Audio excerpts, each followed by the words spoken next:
Hi guys, it's Natalie. What a lot of you don't know is that we also foster dogs that are up for adoption.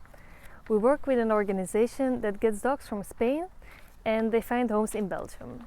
The dogs that live with us are the dogs that got adopted but it didn't work out with their family, so they come to us as fosters and then they find their new home. A part of that is also that we look at the rescue applications, the adoption applications, and that we assess if the family would be a right match for the dog or not. Today I had a talk with a family that wanted to adopt a puppy, and I thought it would be a fun idea to share with you which things are important for rescue organizations and foster families, what kind of questions you should be prepared for, and some other tips so you can ace your application. Maybe you've already found the dog of your dreams on a website, or you've seen him at the shelter and you got rejected. There are many different reasons why a rescue might reject you, and I think the biggest reason is most of the time that they don't think the dog and you are a good fit. I know sometimes, or probably most of the time, you don't agree with being rejected, and you can always ask the rescue what their reasons might be for rejecting you. I just want to say that in the end, the rescue always wants what's best for the dog, and they don't know you. They just have to see if you'll be a good dog owner from having one conversation with you. And although we try to get as much information as possible, it's not easy. Also, a lot of rescues work with volunteers like myself, and not everyone has had an education in dog behavior or dog training. They just try their best, and you might just get unlucky with the person in front of you. So sometimes a dog goes to a home where actually it shouldn't have gone, and sometimes dogs are denied a family that actually would have been really great for them, which is sad, of course. But in the end, we try to do what's best for the dogs. So let's dive in. I wrote some tips down so I would have some more structure. So the first question that you will probably get from the rescue is, why do you want a dog? And why this dog in particular? Maybe you've always wanted a husky, for example, and you saw a husky on their website, you fell in love with the blue eyes, and if then your reason is, yeah, I've always wanted a husky because I think they look cute, they look like a wolf, yeah, chances are that that's not really the answer they want to hear. So a good answer here would be that you want an active dog because it goes well with your active lifestyle. You like to go hiking a lot. You maybe want to do bike touring with your dog. For those of you who don't know what that is, you actually tie your dog with a leash to the bike and they pull you as stallion dogs do. You also have to work some yourself. So yeah, and most importantly here, don't just answer what you think the rescue wants to hear, but be honest. Think about this for yourself up front. Do I want a dog that's active? Do I want to take long hikes every day? Or do I just want to chill in the couch? Because I can tell you that neither for the dog or yourself it will be a fun experience if you don't match in personality. So also most rescues, they will have a detailed description of the dog on their website, what its personality is like. They will probably also be able to match you up with the dog that suits you. So you might say, I want a dog that's good with family, with kids, that I can take anywhere, super social, and they might just pair you up with the perfect dog. And maybe it's not the way you wanted the dog to look, but in the end that really doesn't matter that much. Tractor.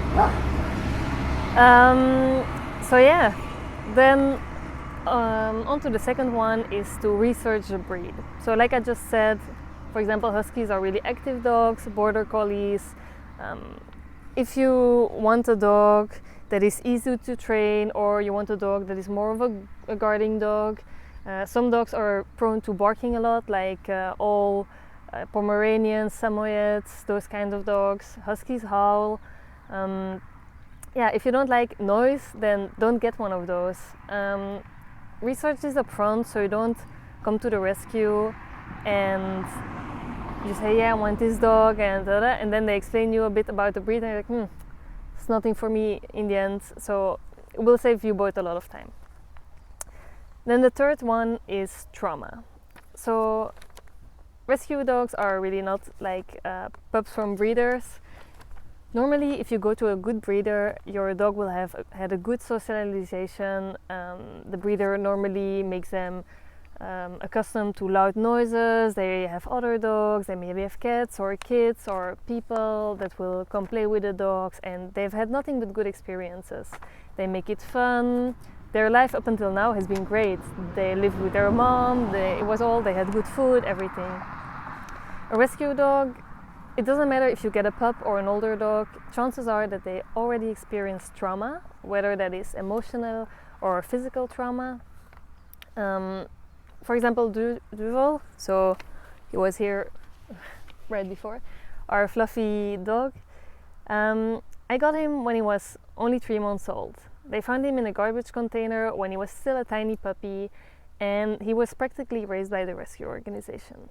Now you would think that he wouldn't remember that much from being separated from his mom, and he probably doesn't, but still he has a lot of trauma. Even though he doesn't remember it, it still has a very big impact on these tiny puppies. So up until now, he's now 7 years old. We've worked through it a lot, but he's still very anxious, especially in a large crowd or towards strangers. He doesn't like strangers at all. He doesn't like people just approaching him out of nowhere. And it's something that will never go away. It's a trauma that will always stay. And for example, Yoda, she's lying there very cute behind me. She was physically abused, and although she is now very loving and she likes to cuddle and everything, you can still tell when you want to pet her like this that she will do like bow her head a little, and in the beginning it was really hard. Like for example, if we would get into the car, she would throw up right away because she was scared that I was gonna abandon her, and now it barely happens. Now she's super happy to go in the car. But you have to be prepared to work on that trauma, and you have to be patient, because if you're impatient and you try to rush things, you're only gonna make matters worse. I think it's definitely worth taking your time and building that relationship, but just be prepared that there might be trauma, and maybe already do some research. A very common thing with rescue dogs is that they have separation anxiety. Already do your research and see a bit. I think it will definitely impress the rescue too if you tell them that you've done your research about these things and even already found some ways on how to tackle these issues. Then the fourth tip that I have is a bit linked to what I just said, is being prepared. So whenever I come to a place and sorry about that, my paper flew away. So what I was saying was be prepared. Whenever I go to a home and nothing has been prepared yet for a dog to come, it's a bit strange. It looks like they were super impulsive and they just said like, oh, you know what, let's get a dog, and they haven't like thoroughly thought it through. So there are definitely some things that show that you've thought about this and that you've already taken steps to make your dog feel right at home. The first thing is to fence your yard. A lot of dogs like to escape. They might dig, they might try to climb over the fence. Our dogs don't do that, but I know plenty of people where the dogs have run away. Nice parents, for example, they've run away from the owners I think 1,000 times already, and it's very stressful. It can be dangerous for the dogs, so fence your yard well enough that the dog can't climb over it, that they can't dig under it, especially if you have a breed like a husky that likes to escape or is known to escape a lot. Second one is to doggy proof your home. So what we do is we have these little baby safety gates, and we place them in between rooms, or for example at a staircase, especially if you have a staircase with those holes in the middle where a small dog could just slide through, which could be super dangerous and could even kill your dog. If you don't want the dog to go upstairs, just put a little fence If you have a hallway with double doors, that's great. If not, then maybe also put a little gate at your front door. You don't have to keep it there forever, but in the beginning, when your rescue doesn't feel at home right away, maybe he's scared, he will try to escape possibly, and you just want to be prepared so that can never happen.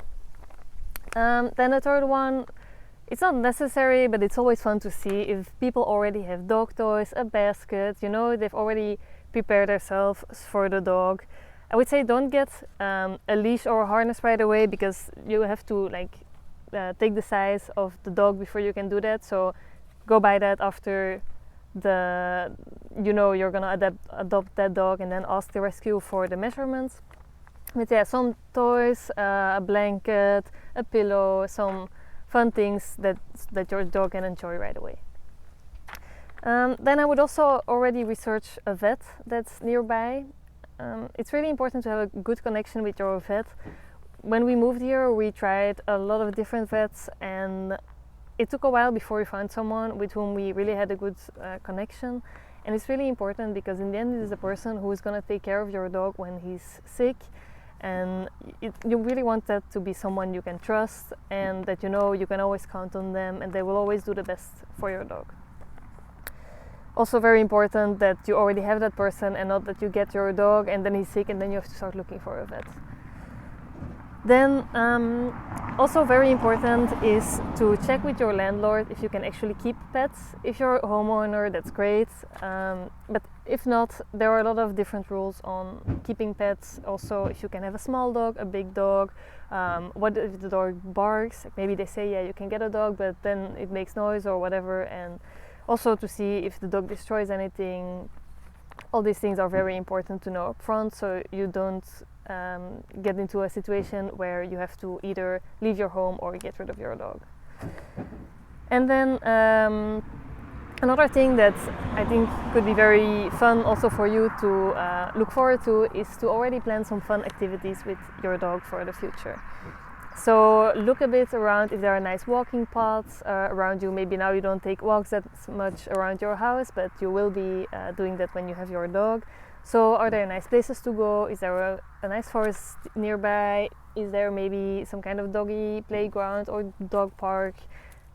Or maybe you have friends with dogs and you can organize some play dates. Those are all fun things that you can do. And if someone during their application would tell me, yeah, you know what, I have this friend and we thought we could do that with the dogs, and there's a doggy park that I want to go to, it really shows me that that person has thought about it, that that person is looking forward to doing these things with their dog. And I know that the dog is not just going to be there to sit in the couch with them and to just be happy when they get home from work, but that they are actually going to have fun activities together, that the dog is going to have a lifetime of fun. And that's in the end what I want for any of the dogs that I foster or that I do the applications for.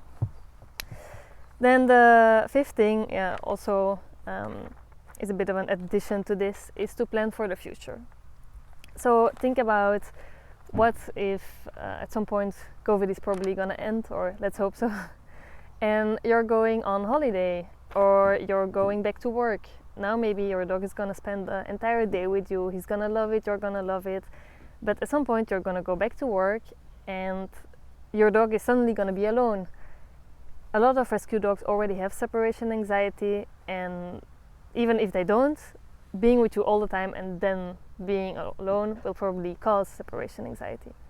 So think about a dog walker, doggy daycare, maybe someone of your family, your mom can come to let the dog out.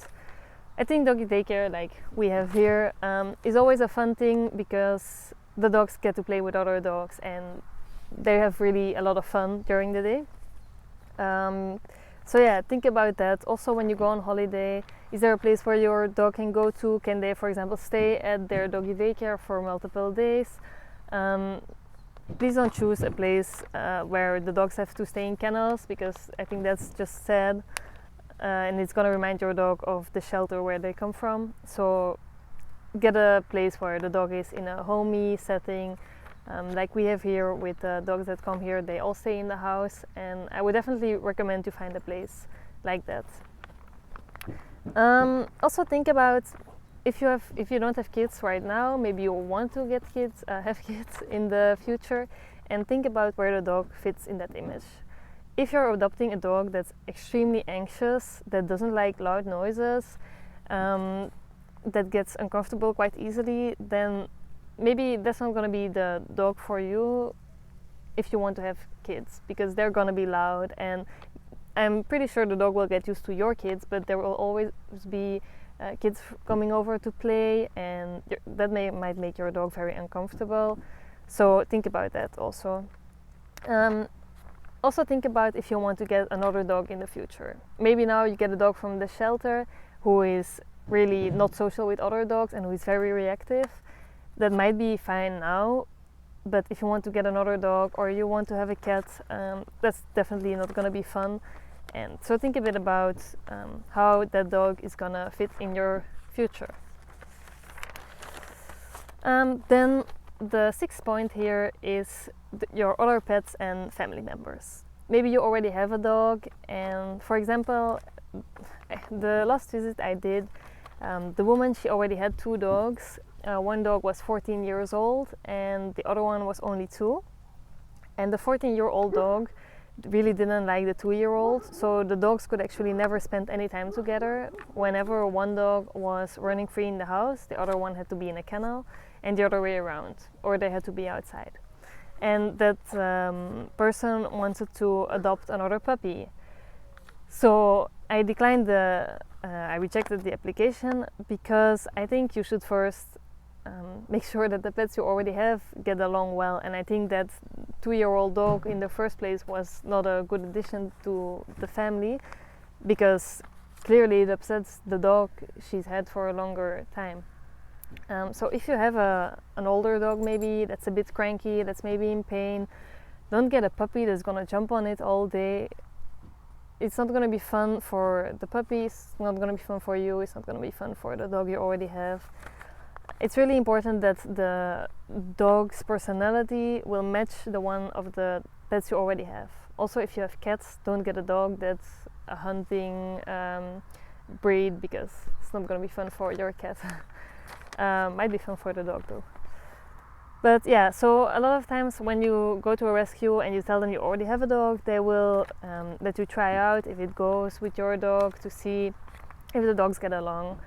Don't be upset if they don't get along right away. Sometimes they just need some time to get used to each other. Not all of our dogs got along from the beginning. Sometimes they also needed to adapt a bit. But there's a big difference between being not best friends right away and actually getting into an argument. Also then your family, really important. Make sure that everyone is on board. Sometimes I go to places and the father of the family doesn't seem to want to get a puppy or another dog, and the kids and the mom want it, so he says yes, but it's not really the thing you want to go for. If you have a kid that's afraid of dogs, then first try out with some friends' dogs. Don't get a dog to get your child used to dogs, because it's not going to work like that. You're just going to make it worse. It's not going to be a nice situation for the dog itself either. And very big point, never get a dog to teach your kids what responsibility is. Also something that I've heard quite a lot, and it doesn't end well in a lot of cases. Because a child is a child, you're an adult, you're the one who has to take care of the dog. So take a dog if you want to take care of it. Then the second last point, I think is really one of the most important ones, and it's that you have to be willing to really give it your all. A rescue dog comes with a lot of baggage in most cases, and whenever I have a conversation with someone, I always exaggerate a bit what the problems of that dog might be, just to prepare them for the worst. Because maybe it's not going to be like that, maybe it's going to be great, and then fine, then they're going to be happy and it's all okay. But maybe it's not going to be great, maybe the dog is going to be reactive. The first week that Peluche got here as a foster, we couldn't even approach him. He was hiding in the shed in the garden. He tried to bite us multiple times. It was awful. And I think it was like, I know that the reason why the person gave him up was she got him for 2 weeks. He bit someone 2 times, and yeah, that sucked for everyone involved. But now he's been here with us. He's been here for almost a year soon, and he's a lovely dog. He goes everywhere with us. We took him on holiday to Italy with us. When we first got him, he couldn't even walk on a leash. He tried to bite us when we tried to put a leash on him. Now he's super cuddly, super nice. I would trust him with my child if I had one. So sometimes it takes a lot of time, but it's really worth it. And don't just give up because it gets hard. And just try all things. Ask the rescue to help you. Ask them for tips.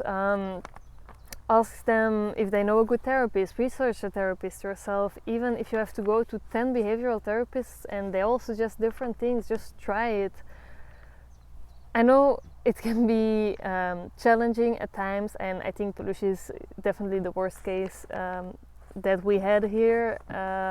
There were times I wanted to strangle him. There were times that I thought I can't take this anymore. But I also knew we were his last chance, and you kind of have to see it that way. You know, the dog you're getting already got abandoned, maybe not even once or twice, maybe multiple times. Every time someone abandons him, it's another trauma that gets added. And yeah, I think in the end there are always situations that just don't work out or that were a wrong match. But I think if you push through and you're patient, you take your time, and you try also to be a bit empathic and see how this must be for the dog, that you can come a long way, and in the end you'll both benefit from it. You'll both be super happy. I know that even though he can still annoy me this much, I would never want to give Peluche up anymore. So yeah, give it your all. Then the last thing that's very important is to ask a lot of questions. When I end a conversation, and especially if it was like a rather short conversation already, and I ask people if they still have questions, and they say no, it's a bit strange. You know, you're getting a pet that you'll be having for a long time, hopefully around 15 years. Yeah,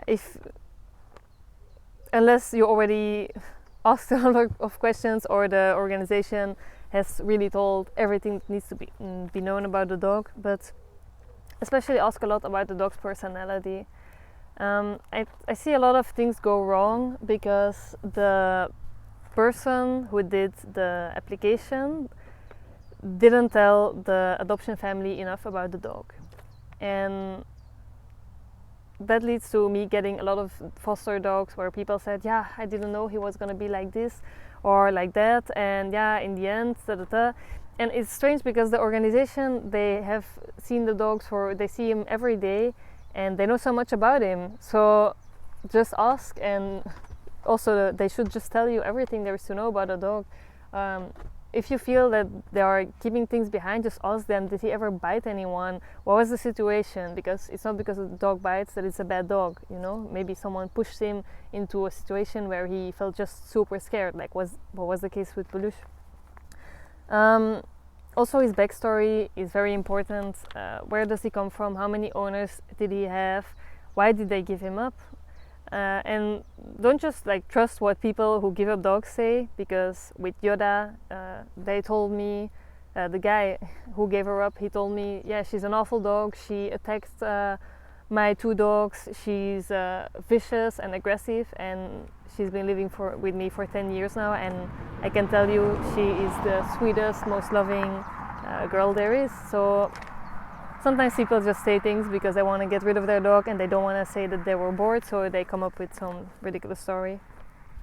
But yeah, sometimes the backstory can be really important. Like with rescues, maybe they got confiscated, maybe they came from a house where someone was abusing them, maybe they weren't fed for a long time. Maybe, for example, what could be an issue if there was a dog and he was malnourished, that he was extremely skinny. Maybe later he will have developed some protectiveness over his food because he's afraid that he's never going to get food again. So those are all things that are important, not that you think like, oh, this dog is so protective over his food, what's his problem? Well, there might be a reason to that. So that's definitely very important. Also, if there are any medical issues, they don't always know that because not all rescues will do research about or will do have the money to do research. When we got Bruce as a foster, I could tell that there was something wrong with his hips, so we took him to the clinic and made a scan where we saw that one of his hips was not like this but it was like this, so it would go out the whole time. So he has a severe case of HD. Shortly after that we adopted him and we did therapy, and now everything's good. But those are things that are important because the things I say, like the hydrotherapy, it's a cost. It's a weekly cost. I also bought a treadmill to make him work on that. Those are all things that are expensive. If you have to do surgery, if you have a dog that has kidney failure, those are all things, medicines, they cost a lot of money. So it's good if you can be somewhat prepared for what's to come. You can also ask the rescue what they give for food, although a lot of rescues will just give the food that they get from the people who donate. But you can always ask them what they think would be good food for the dog. For example, if it's a dog that has kidney failure, it will need a special diet.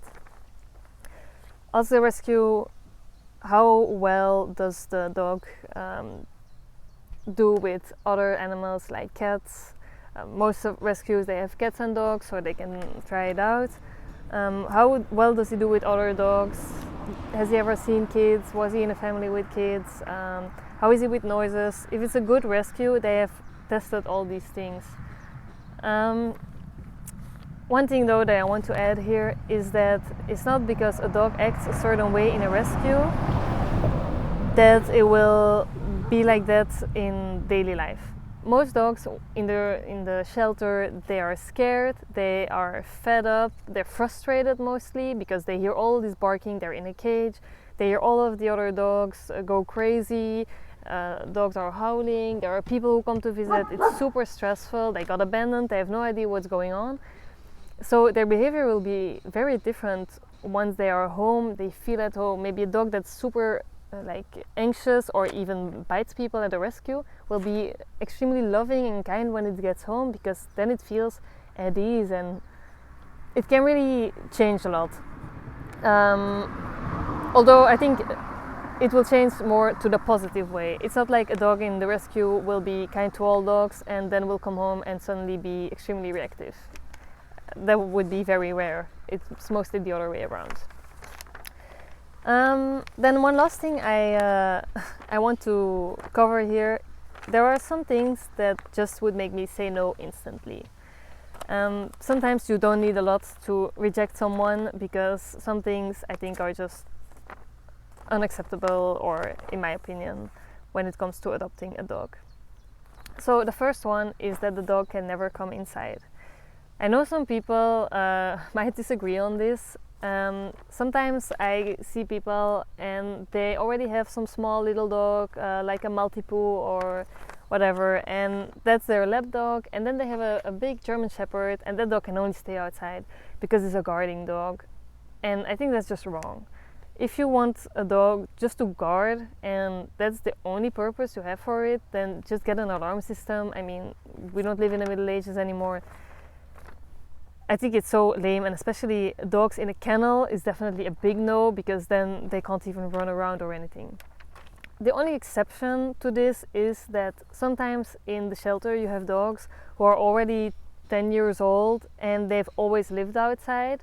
Maybe they lived on a farm, or even sometimes they lived on a chain somewhere, which is awful.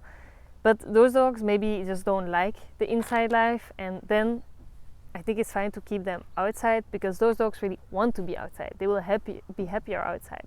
But a lot of dogs are not necessarily happy outside. They just want to be where you are. And I think something that also is a bit up for discussion here is that sometimes you have people where the dogs can only go outside and they can come in like a very small room inside. So like it's inside, but it's actually not part of your life, which is basically the same as being outside. Then the biggest no, like if I see this, then I will just turn around and leave. Is when the pets that are present are unhealthy and unhappy, or one of both. So the pets you already have, they are the biggest indicator what kind of owner you are. So if I come in and I see a dog that clearly is scared of you, that's really not a good sign. Unless you have a very convincing story about that you just rescued that dog and that it got abused before. But a dog that like cringes when you walk by, that means something's off. A dog, there are plenty of reasons why dogs can seem unhealthy. Some dogs have a disease, like for example Cushing disease. They will lose all their hair. Those are all things that are obviously not part of this, like, okay, the dog is sick and you're taking care of him. But here is also the important part, that you are taking care of it, that you are giving medication and all these things. I don't think it needs any further explanation, it's quite obvious. Then another thing is that the dog has to stay alone for 8 hours. So I know it's really nice for you to come home to a dog that's very happy to see you, but it really sucks for the dog if it has to stay alone all day. And I know that not everyone works from home all the time. Well, now you do maybe, but normally. But there are so many alternatives. There are doggy daycares, there are dog walkers that can come during the day. There are so many things to solve your dog from being alone all day. And even just if you have 2 dogs, I think it's already such an improvement because they have each other to play with. So yeah, just a dog that's all on its own for the whole day and people don't want to do an effort to entertain the dog during that time, that I don't like. Then another thing is if people really live in a very dirty house. My house is messy, it's filled with hairballs. It's not what I'm talking about here. I've really been to places that I just didn't want to touch anything. I wanted to get out as soon as possible and just wash myself 20 times.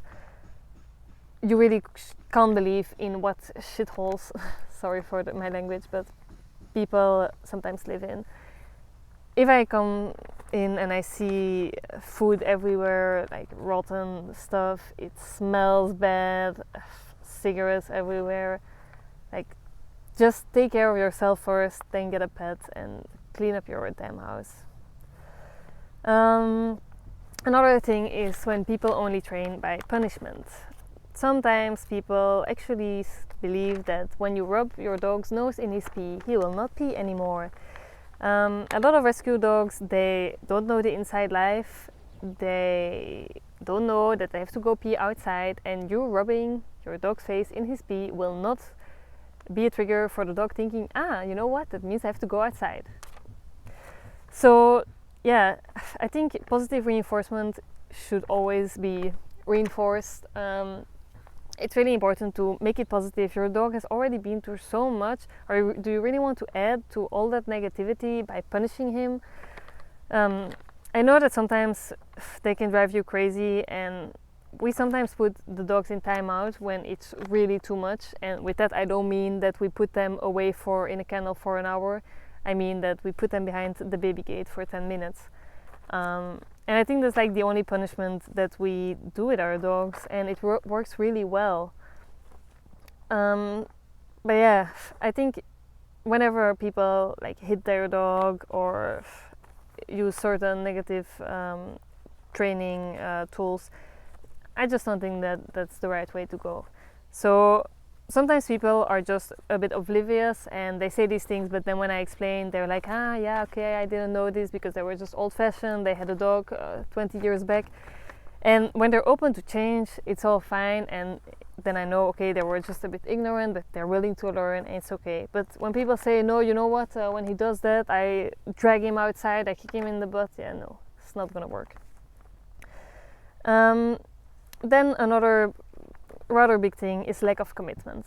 and I mean this in multiple ways. One of which is that sometimes when I pay a visit to people, they just don't listen to what I have to say, and it's so strange because they're wanting to adopt a dog.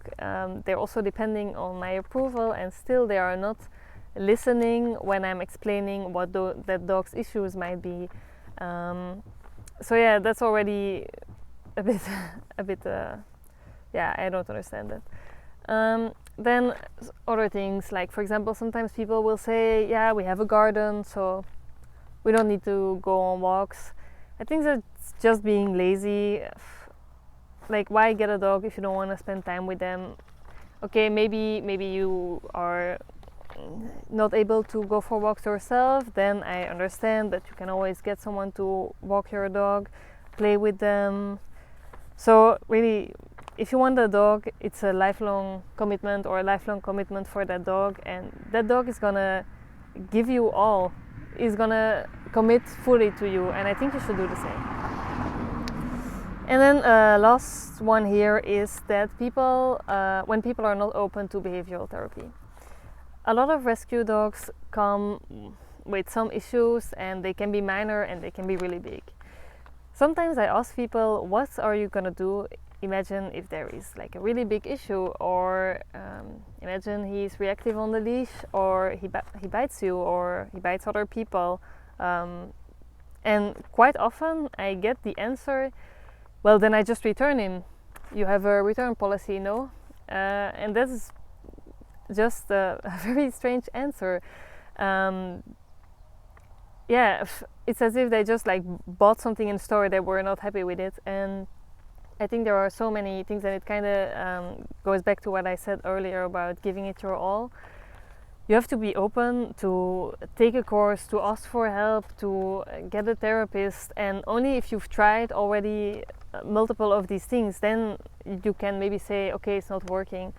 But people who are not open, or who don't believe in behavioral therapy, yeah, no.